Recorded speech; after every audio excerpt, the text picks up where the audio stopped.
Mr. Patten, thank you very much for coming here to Voice of America today to talk with us.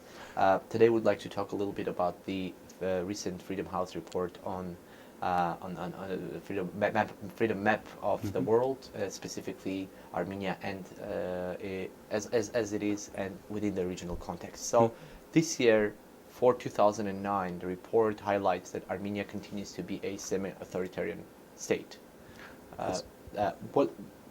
Setting aside the fact that in general words it didn't change much, what would be some differences between 2008 report and 2009 report?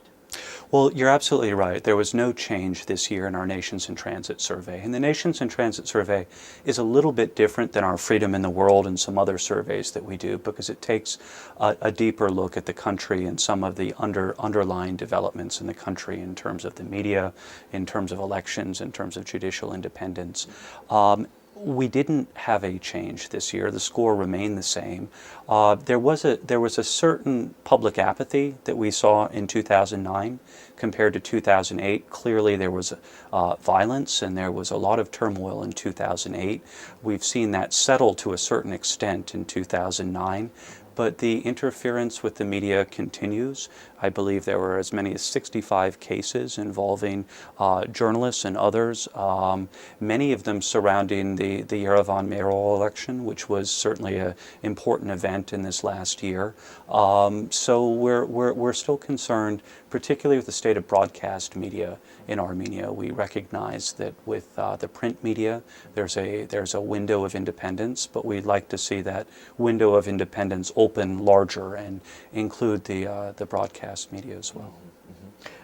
This year there was a decision of the last year actually, there was a decision of the European Court of Human Rights for specifically a TV channel, A1 Plus, that was shut down back in 2002, where there was a clear violation by the state against the TV company. There was a penalty paid by the state from the state budget, and there is still a discussion whether the TV is going to be opened or not. Seems like the speculations are around that they're not going to be given a digital frequency, which means they're not going to be able to air within Armenia. How would this impact the next report, which will come up next year? Well, judgments reached by the European Court are very important because it's an objective way of viewing some of the developments, the internal developments in countries of Eurasia. One tendency that we've seen with decisions and judgments and rulings by the European Court is that the fine is paid and then the government moves on without implementing the real essence of the decision. And the essence of the decision in this case was to allow for a more transparent and a more independent media, not simply to levy a fine. The Russians are an example of a country where they will easily, the government will pay the fines and then continue to commit the very same abuses that brought the cases in the first place. And we would be encouraged if the Armenian government would take a positive message from this and take a slightly different tack and allow stations like A1 to have more independence, to reopen, to offer alternative news, because that really seems to be the essence of the decision. If the government simply pays the fine and moves on, as happens elsewhere in the region, we'll be discouraged by it. People in Armenia will be discouraged by it, and chances are that will be reflected in next year's report. Right. Well, Freedom House's reports have different levels of impact on the U.S. foreign policy, specifically aid-wise. Well, the last year's report was mentioning the same violations that were taking place in the country. This year's report is reaffirming that situation basically didn't really change much into the positive side. But we saw Armenia's president coming to Washington, which ultimately for many meant that Obama recognized Serge Sarkisyan as the president. And now, right after the report is being released, Hillary Clinton is having a regional trip to Armenia, Georgia, and Azerbaijan. Can we say, and this is a generalization maybe, but can we say that this means that Obama administration is choosing realpolitik or political importance or whatever the U.S. interests are, rather than democracy and human rights? Well, Armenia and the United States are very close and will always be very close because the Armenian people and the American people have very strong bonds. In terms of, how do you interpret American foreign policy at this moment with regard to democracy and human rights? Hopefully there will be a greater emphasis on democracy and human rights as important criteria. Certainly the Millennium Challenge Corporation takes that into account when they decide their assistance levels. And even in cases like with Russia, we've recently seen President Medvedev here in Washington, and he and President Obama agreed to disagree on various points. Realpolitik does not necessarily mean the United States will look the other way when increasingly authoritarian tendencies are shown by the government. It does not mean that the American government will abandon the hopes or the aspirations of the Armenian people to have greater freedom.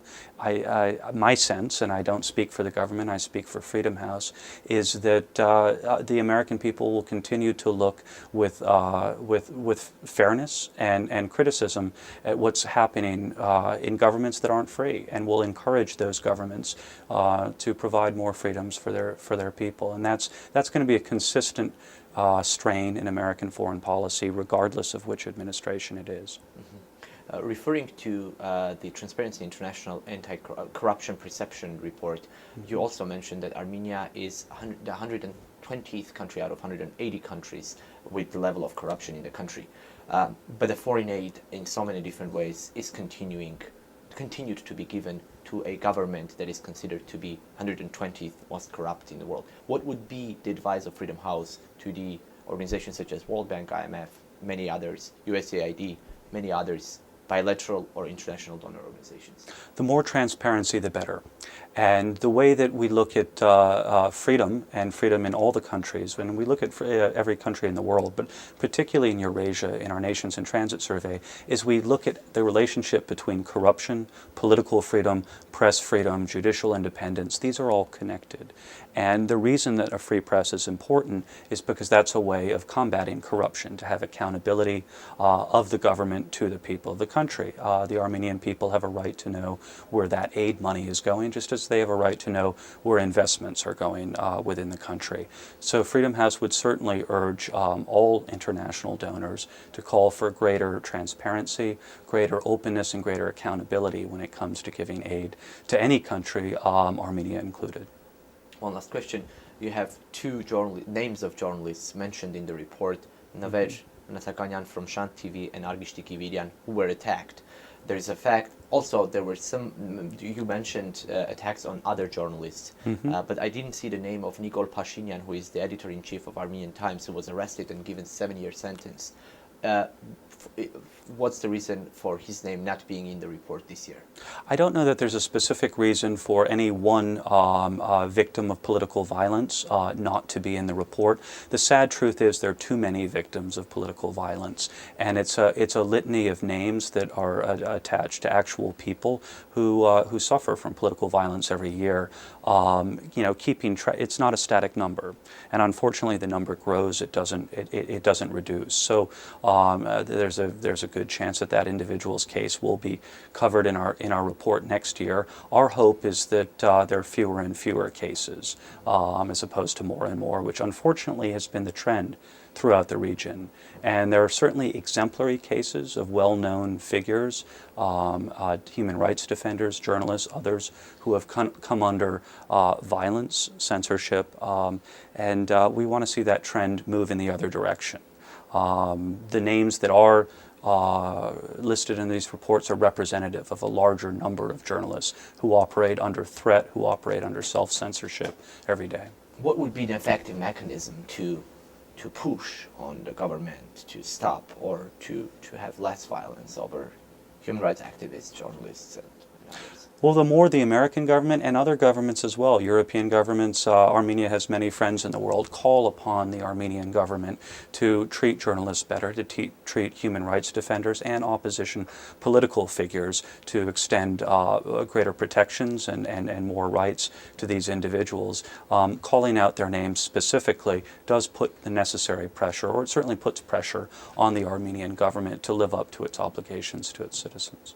Well, thank you very much, Mr. Patten. Thank Okay. you for your time. Thanks for Well, coming to Voice of America. Thank you for the opportunity.